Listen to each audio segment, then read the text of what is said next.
Hubo que resembrar algunos lotes, como vos decís, por diversas o por distintos motivos. Algunos por daño de granizo. Este año, principalmente ahí en los alrededores de Caferata, hubo dos tormentas con piedra, más que granizo, piedras. Dos tormentas como hacía mucho que no se veían así tan grandes en lo que es Caferata. Ahí es como que llevó, digamos, borró literalmente varios cultivos, algunos de soja y otros de maíz, lo cual es raro porque casi siempre el maíz es bastante más tolerante al daño de la piedra porque tiene una capacidad de rebrote mucho mayor que la soja, pero este año hubo hasta que resembrar lotes de maíz. Bueno, eso por la causa piedra. Y además, también hubo que resembrar así partes de lotes debido a inundación. En parte también inundación por alguna lluvia grande, pero principalmente por ascenso de napa. Como que en muchos lotes que la gente te dice, acá nunca hubo agua, esa frase la estamos escuchando todos los días, es increíble, acá nunca hubo agua, hay afloramiento de la napa y muerte de las plantas del cultivo, especialmente, viste, de la soja, y es raro lo que está ocurriendo porque te nombro ejemplos de campos, a lo mejor campos que son grandes y está perdida la soja en algunos rodeos así o ojos como le llama la gente, en la parte alta del campo, precisamente por el afloramiento de napa, y está bárbaro el cultivo en la parte baja. Entonces, otra frase que estamos escuchando estos días es decir, me parece increíble porque tenemos inundado la parte alta y está bárbaro, como que uno antes hubiera pensado, para que se inunde acá, claro, si se inundara este lote, el otro del bajo debería estar tapado, y no está ocurriendo eso, porque el del bajo tal vez tiene una cierta pendiente que hace que el agua precisamente vaya por el bajo por las vías de escurrimiento natural o los canales que existen, y en la parte alta aflora el agua de la napa, queda ahí durante varios días y necesitamos así semanas enteras sin lluvia o con muy poquita lluvia como para que vaya eso drenando y bueno, y ahora por suerte, porque tuvimos un octubre bastante benigno que nos dejó a casi toda la gente sembrar la soja. Fue bravo noviembre, que tuvimos los dos episodios de piedra y lluvias bastante seguidas, o sea que ahí en noviembre se expresó bien lo del fenómeno del Niño. Y ahora, por suerte hasta ahora, venimos con un diciembre que nos está perdonando, porque todas las lluviecitas de diciembre hasta ahora fueron chicas. Entonces, por eso la gente está aprovechando para resembrar, como vos decís, esos desperdicios que se formaron por los episodios, ya sea de lluvia o de piedra, de noviembre. Y bueno, pero sabiendo que lo que se resiembra, que es prácticamente 2 meses después, 1 mes y medio, o 2 meses después de la siembra óptima, no tiene el mismo potencial que tendría si no hubiera pasado nada. Y por otro lado, que estamos cortando clavos, de que no vuelvan a suceder ningún episodio de esto, de piedra obviamente, pero sobre todo que no nos toque ninguna lluvia, a lo mejor de más de 50 milímetros que haga volver a aflorar la napa. Porque, te juro que en los lugares donde se está resembrando, se resiembra porque uno es perseverante y tosudo y dice, porque está la duda, y si lo resembramos y lo volvemos a perder, y bueno, ¿viste? Está el consuelo de decir, muchos dicen, bueno, se hace una inversión más en pasar la máquina, aunque sea solo con semilla, como hacemos un último intento. Y ya si volvemos a tener algún otro episodio de una lluvia grande que lo vuelva a hacer perder, ya volverlo a resembrar en enero, yo creo que nadie más lo va a hacer. Lea, con respecto a eso, por ahí hablando con diferentes personas, con notas que también ya hemos hecho, suele pasar en gran porcentaje este año de lo que es la siembra sin gran inversión, o sea, como dijiste vos, con semilla, ya se viene viendo desde la soja de primera eso, o sea, desde la primer sembrada ya se vio que ha aflojado el tema de fertilizantes y demás cuestiones. Sí, es así. Porque veníamos de una campaña o sea, durante todo lo que iba el 2015 hasta ahora, hasta los últimos días, veníamos con precios de los granos que nosotros vendemos muy bajos. Entonces, no, a pesar de que había habido una buena cosecha en cuanto a la cantidad de granos cosechadas, tenían muy bajos precios. Entonces, la gente, como que la venta de esos granos no le alcanzaba para financiar los insumos necesarios para esta presente campaña. Es por eso que la mayoría, por suerte, las empresas de agroquímicos otorgaron muchas facilidades de financiación y es como que los productores pudimos conseguir los insumos financiados y en muchos casos hasta especificados a cosecha. Entonces eso por ahí ayudó a que pudiéramos comprar los insumos. Pero, como vos decís, ya cuando venís mal, bajás las expectativas de la campaña y entonces vos tratás de ahorrar en lo que se puede. En semilla no podés ahorrar porque si no ponés las plantas necesarias no vas a cosechar, pero sí por ahí bajarle un poco a la fertilización, que es ahorrar ahora y como que te hipotecás o te comprometés la fertilidad del campo a futuro, porque vos decís, no le pongo tanto fertilizante ahora y bueno, lo que dejás de poner en el presente, en algún momento lo tendrás que agregar en el futuro, porque si no es como que seguís haciendo una agricultura que se conoce como de minería, que extraes con los granos el contenido de nutrientes que tenés en el suelo, y si eso vos no lo reponés, es como que va perdiendo fertilidad tu campo. Pero coincido con vos en que se trató de hacer una campaña bastante más austera. Y ahora, con el nuevo gobierno, está ya en el momento que estamos haciendo la nota, ya justo hoy se sale en el boletín oficial la quita de retenciones. Entonces, la reducción en la soja, que tenía un 35% de retenciones, bajan a 30%, y en el trigo y en el maíz, que tenían 23 y 20 respectivamente, bajan a 0. Lo cual cambia sustancialmente los números para los productores y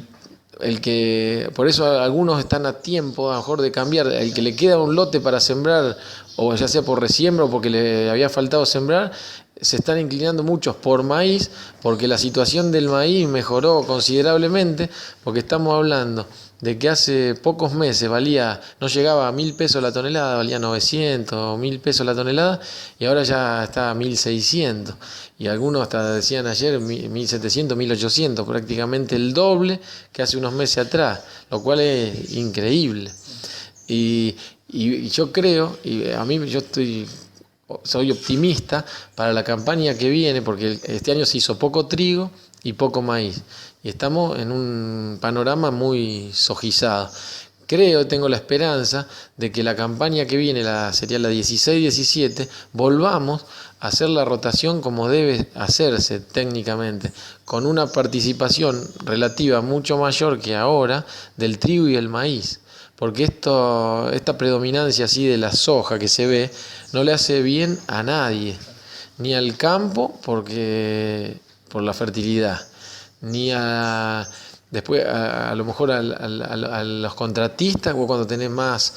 trigo y más maíz, hay a lo mejor más siembra, porque en el trigo es otra siembra más movimiento de camiones, más el tema del consumo de agua para que no ascienda tanto la napa. Como que la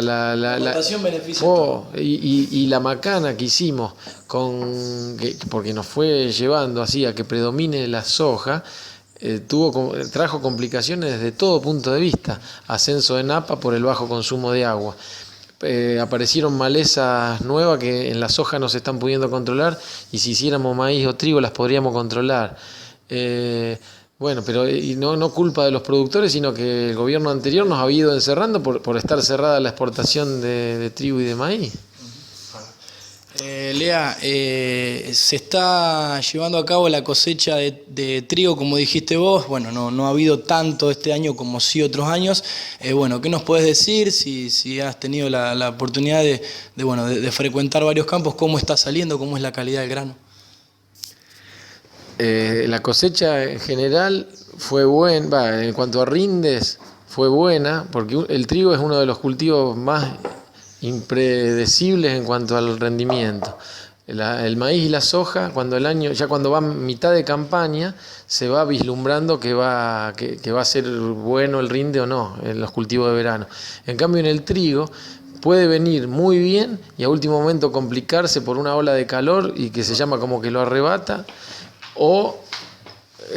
como que hasta no saber cómo se comporta el mes de noviembre en cuanto a temperatura, a veces no se sabe cuánto va a rendir el trigo. Y por suerte este año se están escuchando rindes buenos y mayores a lo que los mismos productores esperaban, porque se escuchan 4.000 y pico o hasta varios lotes arriba de los 5.000 kilos por hectárea, lo cual es muy bueno. Y en cuanto a la calidad panadera, hay de todo. Y eso depende mucho más de la variedad elegida, porque hay trigos que son buenos, la variedad ya de por sí es buena, como que tiene buena calidad panadera, y hay otras variedades, como los trigos franceses baguette, que expresan buenos rendimientos, pero no tan buena calidad panadera. Y ahora lo que se está viendo en el mercado, cuando uno ve los precios que ofrecen los compradores, hay gran diferencia entre los trigos de buena calidad a mala calidad, según el gluten. Hay listas de precios que a medida que va aumentando el gluten, van aumentando 100 pesos la tonelada, llegando desde 1.500 pesos hasta 2.200, 2.300 pesos, el de peor calidad con respecto al de mejor calidad, respectivamente. Bueno, Lea, para ir cerrando, ya algo fuiste diciendo, pero bueno, un poco las expectativas tuyas con todas estas nuevas medidas del nuevo gobierno, no solo a corto plazo, sino también, lo que pensás que va a ser durante todo el año. Bueno, la campaña presente, como las medidas se tomaron con los cultivos ya casi todos sembrados, no tiene tiempo ahora la gente de decir voy a sembrar más trigo porque ahora va a valer, sino que el que sembró lo hizo con la esperanza de que hubiera un cambio de gobierno y que el año que viene valiera. En cuanto al maíz pasó más o menos lo mismo, porque había que decidir la siembra del maíz, había que sembrarlo en septiembre, ahora hay una modalidad de maíz tardío en diciembre, que hay algunos que puede llegar a meter algunas hectáreas más, pero principalmente en esta zona que el maíz se siembra en septiembre y octubre, el que lo sembró, porque era todo antes de las elecciones, el que lo sembró era porque tenía fe de que iba a venir un cambio de gobierno, que iba a apoyar, era tener confianza en que iban a sacar las retenciones y que las cosas que se prometían en la campaña se iban a cumplir. Y hubo otra gente que decía, yo hasta que no lo tenga la medida tomada, no lo hago. Y si tengo este año, será el último año que no sembraré maíz, empezaré otra vez a acomodar la rotación el año que viene. Bueno, eso un poco para hablar de lo que es la campaña presente 15-16. Si pensando un poquito en el futuro, en lo que sería ya la campaña 16-17, yo quiero creer que debido al apoyo que le va a dar el gobierno al sector, principalmente no reteniéndole como se hacía antes, vamos a volver a sembrar lo que nosotros los técnicos decimos que se debería sembrar, porque ahora yo como técnico no podía, hasta hace unos años yo les sugería rotar y podían llegar a aceptar. Estos últimos años era inviable porque te decían, ¿para qué querés que siembre trigo si no lo puedo vender? Y yo como que se me terminaban los argumentos. O ¿cómo voy a sembrar maíz si está la exportación cerrada? ¿Quién quiere que se lo venda? Solamente se podían vender acá en los consumos a quien tenía animales. En cambio ahora va a volver a participar los exportadores en la compra de trigo y de maíz. Por eso pienso que el año que viene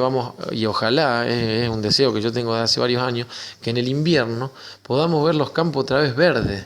lleno de trigo, y no que estén esos barbechos limpios esperando la soja de primera, que ya de por sí también es un cultivo cada vez más difícil de llevar en cuanto al control de maleza, porque han aparecido un montón de malezas duras, resistentes al glifosato, que tanto en el trigo como en el maíz se pueden controlar con los herbicidas que podés aplicar en el trigo y en el maíz, y no así los que tenés para aplicar en la soja. Entonces, más que mi visión sería un poco un deseo, es que podamos volver a ver más campos con trigo en el invierno, que veamos los campos en el invierno verdes, porque eso implica un doble cultivo. Acá la soja de segunda que se siembra atrás del trigo rinde bien, o sea que no es que como en la provincia de Buenos Aires, que vos la soja que hace atrás del trigo es mala. Entonces mucho más trigo soja y mucho más maíz y por ende mucha menos soja de primera. Y todo eso trae más, como te dije antes, al cosechar dos cultivos, ya sea en el trigo, en el doble cultivo trigo-soja, son más kilos que se cosechan por hectárea. Y en el maíz lo mismo, ya sabemos que rinde el triple a lo mejor que una soja. Es más movimiento también de los que tienen servicio de siembra, de fumigación, cosecha, camiones en la cosecha, lo cual, y después se produce el derrame, a lo mejor de que si hay más movimiento de camiones y de máquinas, hay más tienen más trabajo las gomerías, tienen más, claro, y volvemos a lo que era hace unos no sé cuántos años atrás, 3, 4, 5 años atrás, de que esto funcionaba todo bien. Como que lo que estaba pasando estos últimos años era raro, y me parece que por una cuestión más caprichosa que por que las medidas hubieran sido buenas. Espectacular, completísimo. Sí, vos después... Yo esto sí,